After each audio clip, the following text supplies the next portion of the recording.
Puji Tuhan, haleluya. Berjumpa lagi dalam renungan firman Tuhan, Yesus Jawaban. Sebelum kita masuk dalam renungan firman Tuhan, mari kita berdoa. Bapa kami yang di dalam surga, kami sangat bersyukur dan berterima kasih atas semua kebaikan dan kemurahan-Mu di dalam hidup kami. Kasih-Mu yang tidak pernah terbatas, Engkau terus nyatakan bagi setiap kami. Kami akui kami banyak kekurangan, sengaja maupun tidak sengaja melukai hati-Mu. Tapi Engkau terus mengasihi kami, Engkau terus mencintai kami, Engkau terus mencari kami, sehingga kami boleh ada sebagaimana kami ada. Ini semuanya karena kemurahan-Mu ya Tuhan. Saat ini kami akan mendengarkan kebenaran firman-Mu. Mari Tuhan, berbicaralah.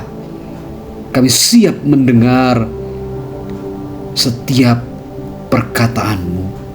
Di dalam nama Yesus kami berdoa. Haleluya. Amin. Menjelang akhir tahun 2025, saya mengajak kita mendengarkan kebenaran firman Tuhan yang berbicara tentang belajar mengendalikan amarah. Kita mau baca firman Tuhan yang terdapat di dalam Yakobus 1 ayat 19. Hai saudara-saudara yang kukasihi, ingatlah hal ini.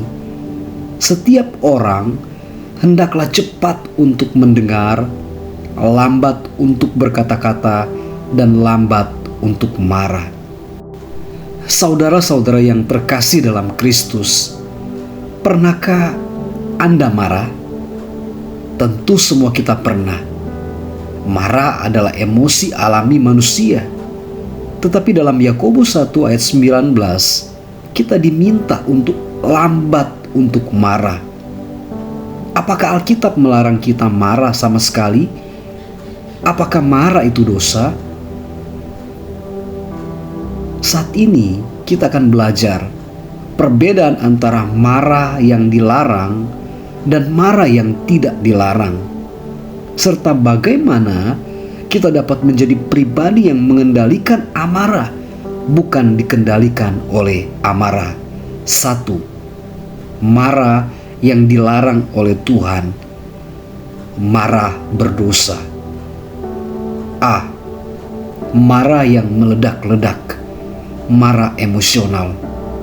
Marah yang dikuasai oleh emosi tanpa kendali, penuh kata-kata kasar, umpatan, bahkan kekerasan. Contoh, Musa memukul batu karena marah kepada umat Israel. Dicatat di dalam Bilangan 20 ayat 10 sampai ayat yang ke-12. Akibatnya, ia tidak bisa masuk ke tanah perjanjian. B. Marah yang berakar pada kebencian. Marah yang menyimpan dendam, sakit hati, dan tidak mau mengampuni. Efesus 4 ayat 26 sampai 27 berkata, apabila kamu menjadi marah, janganlah kamu berbuat dosa. Janganlah matahari terbenam sebelum padam amarahmu. Ini adalah marah yang dilarang, yang membuka pintu bagi iblis. C. Marah karena ego dan keangkuhan. Marah karena merasa harga diri disakiti atau karena ingin menang sendiri. Contoh, Haman marah karena Mordekai tidak mau menghormatinya. Dituliskan di dalam Ester 3 ayat 5. Padahal ini bukan soal kebenaran, tapi soal kesombongan. D.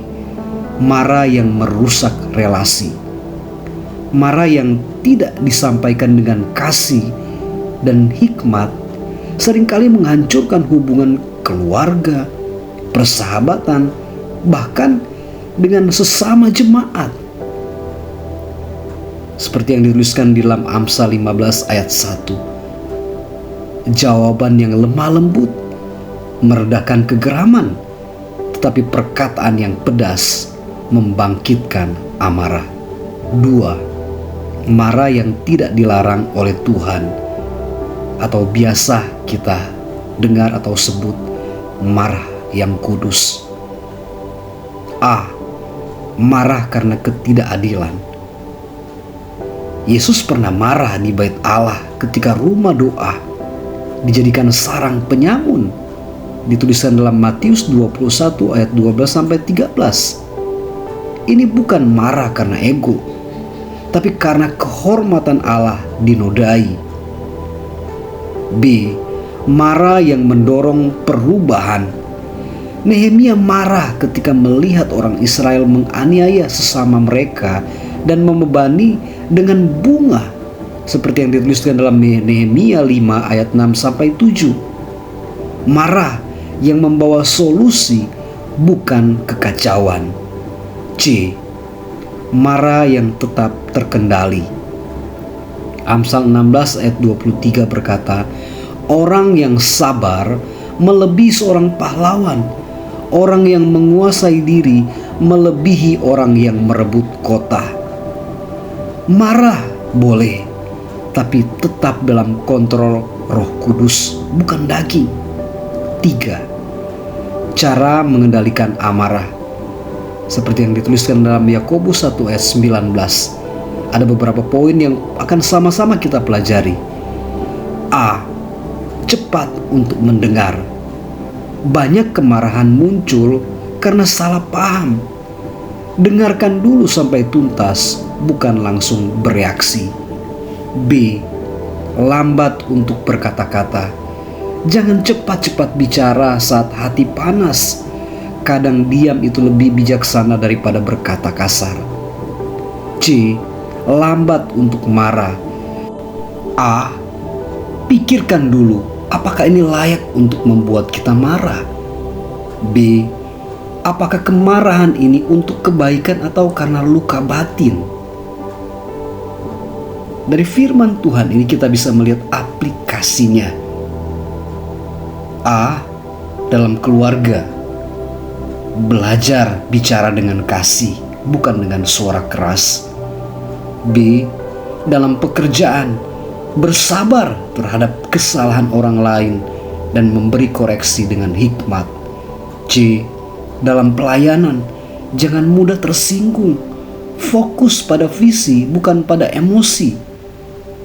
Saudara, marah bisa menghancurkan, tetapi kasih bisa menyembuhkan. Lewat firman Tuhan ini sama-sama kita diingatkan untuk belajarlah mengendalikan amarah, bukan dipenjara olehnya. Marah yang benar akan membawa perubahan, tetapi marah yang salah akan membawa kehancuran. Amin firman Tuhan. Puji Tuhan. Haleluya.